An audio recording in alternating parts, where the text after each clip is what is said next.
I'd like to invite y'all to really feel your body for just a moment. Feel the energy moving around your limbs, your fingers and toes. Feel your heart beating. We humans are a force of nature. We are not a force above nature to use with her as we please, or a force below nature or undeserving of nature. For all of that would imply that we are separate, but we are a force of nature. A force of nature as powerful as a fire. A force of nature that is strong enough to support and steward all of life on this planet, and intelligent enough to do so too. We are also strong enough to destroy all of life, and the decision of which direction we take, destruction or expansion, is impacted by the goals we most desire. And the goals we most desire are impacted by our environment, our systems of cultivation and brain training, which we call the education system, and by the diverse connections that we do or don't hold. It is indisputable that the future our species has been creating for itself, under the guidance of an industrialized education system aligned with the values of capitalism, is scientifically proven to be an uninhabitable place for life.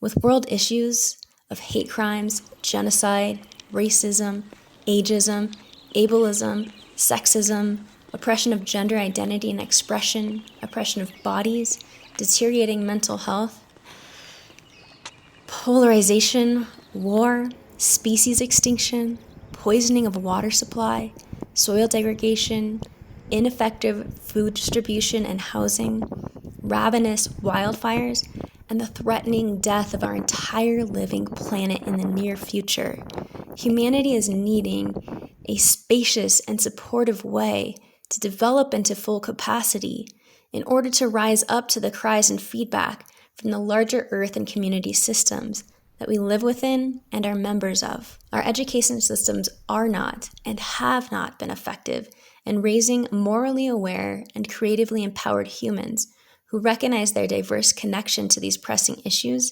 and are capable of responding to their informative feedback. And right now we are receiving a lot of feedback for our actions to help us redirect into healing patterns that are life-affirming.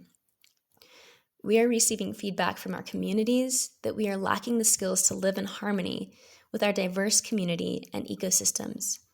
The feedback I listed earlier, such as community issues and global warming and soil degradation, are the symptoms from the larger systems we are a part of, letting us know that we are out of balance, or better yet, described, misdirected.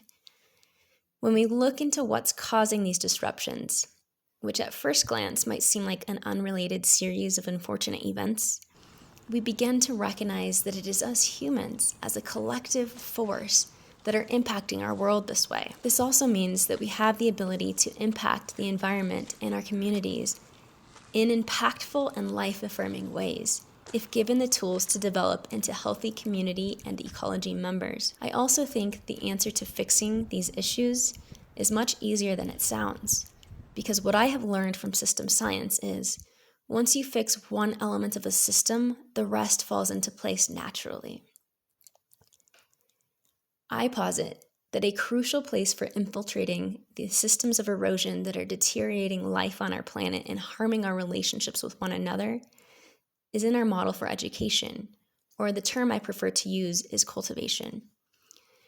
It is also the place where we could and should be learning about how to be in right relationship with one another, the land, the ancestors of this land, and the history of this country, so that we may acknowledge the harm that this land and systems are built upon in order to make reparations and move forward with integrity, sustainability, and therefore harmony.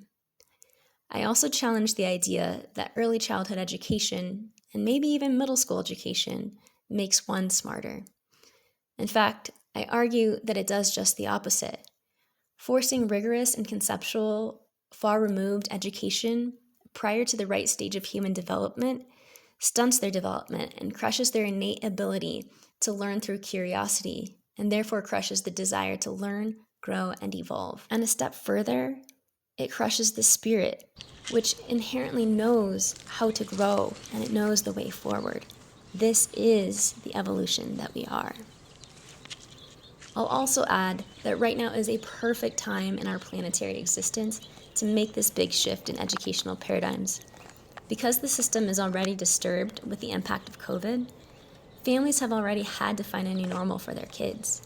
And although it hasn't been easy, we have proven that it's possible. Some families adjusted to the recommendation given by the education system, which was to force their children to sit in front of a screen 6+ hours a day. And this is scientifically proven to be harmful for the young brain. Other families that I know have had the extreme privilege to choose a healthier option by seeking out alternative learning options such as Waldorf, charter schools, or in the case that I'll advocate for today, forest schooling. Before we compare cultivation processes of our education system against an alternative learning method in the realms of societal and environmental crises we are facing today, to see which one would be more suitable for cultivating the qualities that are required to tackle the world's greatest challenges, we must first look at the educational paradigm and how it doesn't allow for the optimal well-being on the levels of individual, community, and ecology. The concept that children inherently know nothing and must sit still and be trained into worthy members of society is rooted in colonialism. Developmental patterns with scientifically proven evidence of interdependence and intelligence are revealed in every corner throughout the natural world, throughout all species of this earth and beyond, and can only be recognized through multi-species connection. Because understanding how a plant grows does not necessarily mean that the developmental patterns of the universe is understood. However, understanding how a plant grows and recognizing similarities in the same way that a human develops, and recognizing it is also the same way that everything in the entire universe grows, then the developing force that permeates a self-organizing planet within a self-organizing universe in which we are can be understood. Imagine for a moment a large oblong seed of summer squash, intentionally pressed into the dark soil of Earth, with the faith and knowing that this seed will one day produce an edible offering to the community. By planting this seed, there's an understanding that this seed has both needs of its own and gifts and offerings too. The tendencies within the seed become germinated in the right conditions of the moist, dark soil and sprout up above ground, where the new life is simultaneously finding its way into the world, meanwhile deepening its roots into the earth for nourishment. This is a key point, deepening into the earth in order to grow. If the environmental needs are continuously met, sprout eventually moves into the growth spurt of an adolescent vine phase, feeling more sturdy and confident than it did as a sprout. In this stage, the vine begins to texturize with personality and starts to grow in companionship with plants like corn, beans, celery, and radish, and naturally unfolding from the sturdiness and continued sunshine, unfurls the beautiful stage of flowering. And when the flowers are noticed and nourished by community members like bees, flies, and birds, the evolution of the gift can continue into the development of a ripe and nutritious squash grown as an offering to be savored by community. And when this stage reaches completion and community members are nourished by the squash, the plant has completed its evolutionary course and surrenders to gravity, returning to the soil along with many seeds to unbecome what it once was and be seeded again in the cycles of life. Humans also begin as a seed and are germinated in the right conditions of a moist, dark womb, eventually sprouting out as a fragile infant learning to find their place and ground in the new world. The ultimate goal of the human is to develop fully into their flowering and fruiting stage, to bring unique offerings to life and participate in the natural law of reciprocity. This force that grows both humans and plants is the same force that continues to give birth to new galaxies in our cosmos. It becomes obvious when looking at larger patterns of evolution that learning and evolving is not something that needs to be forced. Rather, it is inherent to what we are as a living part of the whole. We are growth and evolution. Therefore, our purpose as growth and evolution has similar needs of a plant. and I advocate that these needs are not being met by our educating and cultivating systems, and therefore the design of cultivations should be improved, or in the case of my advocating, replaced by more supportive environments. Through the lens of permaculture design, two prefaces must be taken into account prior to designing a new system of cultivation.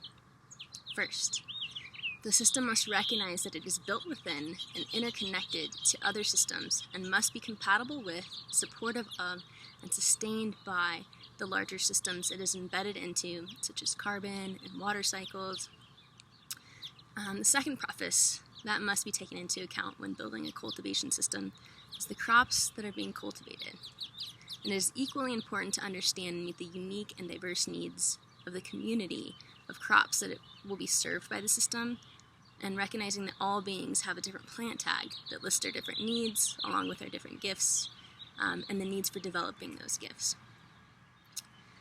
And as with many mandatory systems in the United States, our education system has roots of values influenced by money and the need to monocrop or standardize in order to raise a collective that can be easily governed. Just as with agriculture standardization and monocropping, it is definitely less thoughtful to mass produce one single variety of crop, but not without harmful consequences. We learned from agriculture that any form of monoculture erodes the soil, lessens the nutritional quality of the crop, weakens the resilience of the system through eliminating diversity, and often requires extreme measures like toxic chemicals to keep out unwanted pests. And often, crops that don't fit into the perfectionist subscription for superficial reasons like looks or size are thrown out. So, much like agriculture monocropping, children are removed from their natural environment and forced to sit in still rows to undergo growth training. And in my thesis, I dive into how many of the crises we are facing today are unintentionally a developmental consequence of forced standardization. The issues of perpetuating and entraining racism, ageism, sexism, gender diversity occur pedagogically through a lack of representation for some groups, misrepresentation for others, and an intentionally false representation of heroic colonizers and their victims. Other harmful results occur from the layout of the classroom itself, disconnection from nature, and the disconnection from one's innate curiosity to learn through experience, and the shame or praise-based individualized success grading system. In my thesis, I also reveal a platform which I compare to permaculture cultivation that involves nature connection and mentorship as a more supportive and suitable option for cultivating full potential actualization in humans, communities, and the earth. I go on into the inherent harm in the lack of accessibility of the nature education field and harmful appropriation that occurs on stolen land to make this work of nature education possible. I give applicable ways to honor and enact these reparations as a necessary step prior to advancing the field of nature education. The final thing that I'll leave y'all with today is a list of the proven benefits of forest schooling, and these are just some of them, paired against the list of the crises that we are facing collectively. And again, just some of them. But if you take a look in these next few slides, you'll see how the offerings of forest schooling can match and meet the needs of the crises that we are facing today. And so, it is in the best interest of both humanity and the planet that humans grow intimately in relationship with nature. And it is through this relationship, companioned with beholding by an adult mentor, that children and adults are allowed the space to explore and evolve. And it is also the birthplace of care for their environment. For the understanding of interconnection cannot be separate from a desire to steward the land.